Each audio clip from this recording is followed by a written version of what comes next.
Welcome, I'm Helen. I'm the proud owner of a Louis Vuitton Speedy 25 that I've had since I was 29 years old, which is a long time ago now. I made another video going really in depth into this bag and how I learned to really enjoy it and love it. Again, the TLDR of that one was that if you treat it more as a duffel bag for travel and travel-like situations rather than a daily handbag, you might enjoy it a bit more. At least that was the case for me. So without any further ado, let's hop into what's inside this Speedy. It doesn't weigh that much, even though it's bursting. Let's have a look. So as I said, this is my original, and one thing that they tell you is that these handles and this leather will oxidize and change color at the same rate. I have not found that to be the case. You'll see mine are, I don't know if I want to use the word dirtier, but they definitely have more patina on them than here, because obviously you're holding this with your oily hands all the time versus, you're not really touching this that much. So they are definitely aging and patinizing at different rates. All right, she is full. Let's look inside. My wallet. I want to say I bought this at Marshall's. It's leather. I do not feel the need to carry exclusively Louis Vuitton products inside of my Louis Vuitton Speedy. That's just not for me. Some people do and it looks cute, but I don't care enough. All right, inside of this is another little mini bag, which is my Longchamp pouch. I love this bag so much. It's very versatile. It's actually great for holding sunglasses, but what I use it for when it's tucked inside here is my makeup bag. So I'll show you what's inside. I have this perfume, and I like to keep these kind of travel perfumes inside the paper. My mom told me apparently these can snap in half, because they're just long and they're glass and they're a bit fragile. So with that in mind, I just keep the outer packaging that they come in. This is Replicas on a Date, one of my favorite scents. It smells of grapes and roses and a bit of a sandalwood patchouli base note, which I really enjoy. So I keep this with me for little top-ups during the day or evening. Let's see what else. This is my Estee Lauder Double Wear Foundation, which I like to keep with me. I almost use it as to just put on top of spots that might reveal themselves throughout the day. I will not reapply a full face of foundation, but it works almost like a concealer with just a little dot, and I find I just need my finger to apply it. So I like to carry this one if I need to take a foundation with me during the day, but very often I don't bother traveling with a foundation, but if I do, this is the one I always pack. By the way, if you have a Speedy product, you can see where it's made if you look inside the tag here. This one says China. Sorry, did I say Louis Vuitton? But Longchamp makes things in, I think, Tunisia, Morocco, China, and some of their bags are also made in France. You can see where yours is made by looking at your tag inside. I discovered this making a Le Pliage video, which I also have, and maybe I'll put that at the end along with the other Louis Vuitton video at the end of here. So if you're interested, you can watch those videos next. So what else is inside my makeup pouch? Okay, Purell hand sanitizer. This is the only hand sanitizer I buy. I only like Purell. I just can't trust the other ones. This one for me has the perfect texture, the perfect flow. It has no scent, but even when you put it in your hands, sometimes things have no scent, but they smell a little different. I like the smell of this one. It's just a fresh alcohol kind of smell. I enjoy Purell. That has been my go-to since COVID times, even when it was hard to get. Luckily, I had a bit of a stockpile because I enjoyed it so much. Okay, this is my favorite Revlon red. I have said here before, I don't think you can go wrong with any of Revlon's reds. They just make the best lipstick. In my opinion, is not worth spending a lot of money on a red lipstick when you can get one from Revlon for like $9. Fire and Ice is a real classic. This is Love That Red. There's Cherries in the Snow. They just make a lot of really good lipsticks at an affordable price. Blush is another thing I sometimes touch up on, and I like nude sticks. Tiger Lily Queen, I'll show it to you. It looks so peachy. It looks so bright and peachy, but it's not as peachy when you put it on. It looks not great here, but I really love it. It goes on nicely. You only need a little bit to go a long way.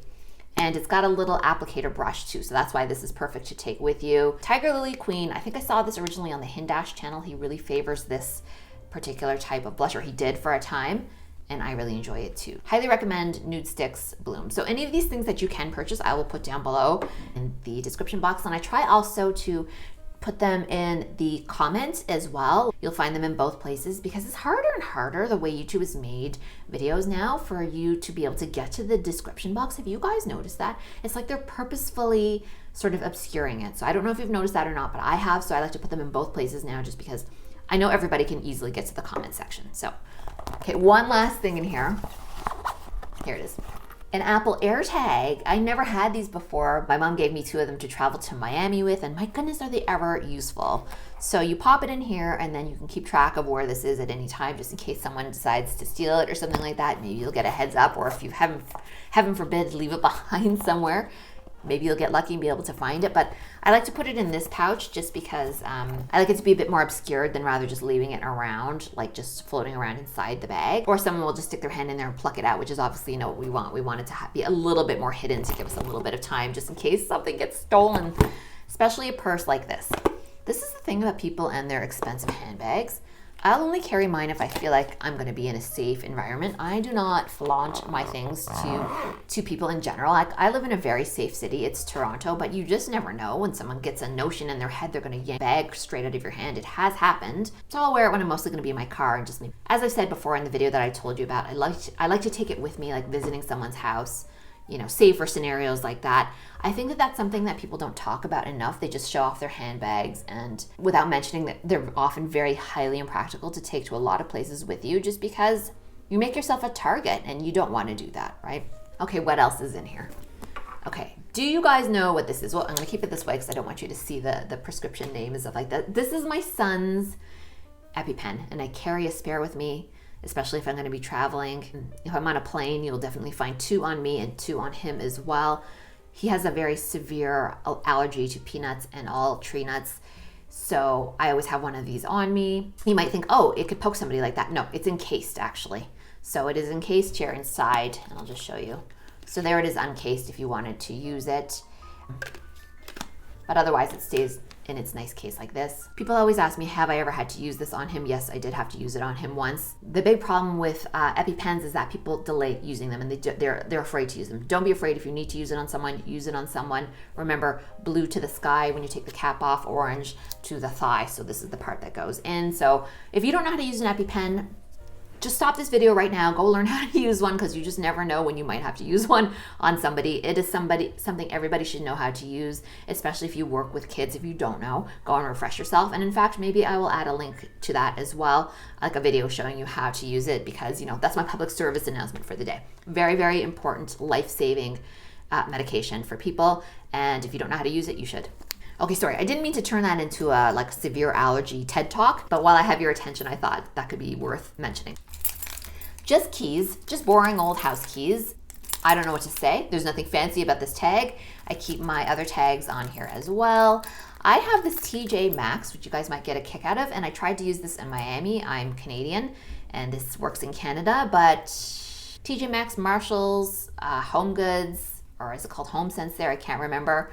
We have a place called Winners. They're all the same here. Let's see, Winners, Home Sense, Marshalls. Yeah, I think it's called Home Goods in the US. You can't use this in the US, but it still works in Canada, and it's not even a rewards card. What is up with Marshalls? I don't know about how it is in the States, but here it just gives you, instead of like a 7-day return window, it gives you a 30-day return window. And I guess it tracks your purchases, but there are no rewards. Like, you don't get points. If you spend $1,000, you don't get $10 back or anything like that. So I don't know. I don't even know why I use it. Maybe I should just take it off. This is my PC Optimum card, which every Canadian will understand what this is. This has to do with one of our main grocery chains, Loblaws, and they're in a lot of hot water right now for price gouging, basically. And also Shoppers Drug Mart, which is sort of like our version of Walgreens and CVS. The way it works in Canada is different from the US. In Canada, you don't get any discounts for having this card. You just get points for your purchases, and you might get extra points for some purchases, but you don't get like $3 off a bottle of, I don't know, suntan lotion or something like that. It doesn't work that way here. I don't think anywhere that we have rewards cards in Canada works that way, but I could be wrong. All it entitles you is to points that accumulate over time. Then you can redeem them for like $10 or $15 off. So if you don't know that about Canada, now you do. Okay, the most messed up looking tag, because it gets used the most, is my gym card. And I really should just get the phone app. I haven't done that. I haven't bothered to do that. I just physically scan in, and it's like... You can tell how often I go there, which is every day. I go to the gym every day, and in fact, after I make this video, I'm heading off to the gym. So there we have it. House keys, which I keep separate to my car key. I'm going to show you guys next. I live in the city. I don't use my car every day. I don't even drive my car probably more than once every 2 weeks or so. I just don't use it that much. I'm usually on foot. I do a lot of errands and do a lot of shopping in the small businesses in my neighborhood, but once in a while I do have to drive somewhere. I have a Volkswagen Golf, so you can see I keep this separate because it's heavy and I don't want it on my other keychain. So if I do need to have my car key with me, I pop it in here. Sometimes I take it with me because my husband and I are going out together. Tell me if this happens to you too. Sometimes we go out together and I just like to have access to the car myself. And if I don't have the car key on me, I don't have like a phone app that unlocks my car or anything like that. Sometimes I just need to get into the trunk. If we're at the mall, I need to drop off something in the trunk or whatever. We're just coming and going from the car at different times. Or I just want to get inside the car, sit down and wait for him to get there. Because when we go shopping, he often takes longer than I do. True story. So I take the car key with me, even if I'm not the one driving. And also just in case. You just never know what can happen to that other car key. But as a general rule, I don't keep it with me. Okay, this is what's taking up the most space in here. Can you believe this Speedy holds this big scarf? This is a huge scarf from Aritzia. Let me show you the full size of it. I always have this with me in the winter. It just folds up really nice. It's ultra thin. And if you ever see this particular style, you should get one because this is one of the best investments I've ever made. I wear this as a layer. I'm gonna be careful not to brush on my mic here, but I will often wear this as a layer underneath a thinner coat so that when the weather's transitional, like going into spring, but it's still, there's a chill in the air, I just wear this under and then I wear a coat over it and it's so warm. It's like a nice insulating layer.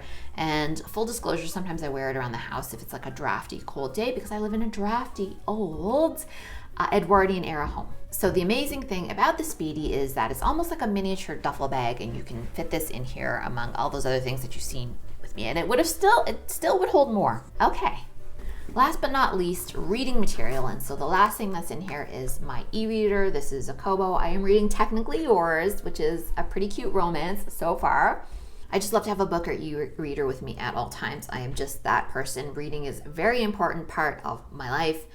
It's very grounding, it's very relaxing and meditative for me, and it can be fun too. You know, I usually have something kind of fun, like a romance novel at any given time, and then I'll have something like work related, like maybe like a productivity book or something about finance or like retirement or something like that. So yeah, work and pleasure definitely mixed in my Kobo. This is a Kobo, and I don't know, is Kobo a thing in the US? I feel like the Kindle is much more popular there.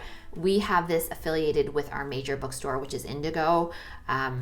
And also my library supports this one, so that's why that's why I have the Kobo, because I can get free books out from the Toronto Public Library. They have such a great program for borrowing ebooks. It just can automatically download in here, super easy. Oh, and the other thing that I usually put in here, but I just haven't today, are my AirPods. I love these. I don't know, they're stupid looking. Remember when they first came out, people thought it was just like you look like you had cigarettes behind your ears or something poking out? Like.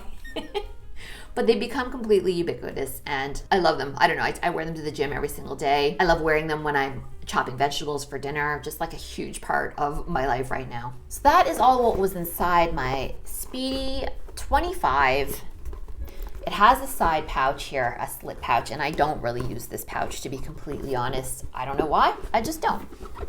I don't usually make videos like this. Did you guys enjoy this? If you did, be sure to drop me a like. And if you're not subscribed, consider subscribing if you want to see more videos like this. I have other handbags. I can show you what's inside of those if that's something of interest to you. I don't always know. It's not always clear to me what people want to see and what they don't from me. So if it does interest you and you do subscribe, then I know. And I will leave you with 2 of my other handbag videos. One about the Le Pliage bag and something that maybe you should be aware of if you're considering purchasing one. And another video about the history and backstory of the Speedy 25. Make a long story short, Audrey Hepburn sort of popularized the smaller size and it was made for her. Louis Vuitton never, interestingly, names it after her. They don't name their bags after women, unlike Hermes, which has named the Birkin and the Kelly, possibly among others, after famous women. It was the Speedy then and it is the Speedy now. But if you love handbags, consider watching one of those 2. I think you're gonna like them. All right, we're gonna leave it off there. Thanks so much for spending your time here with me. I hope you enjoyed looking at what was inside my bag. Catch you on the next video.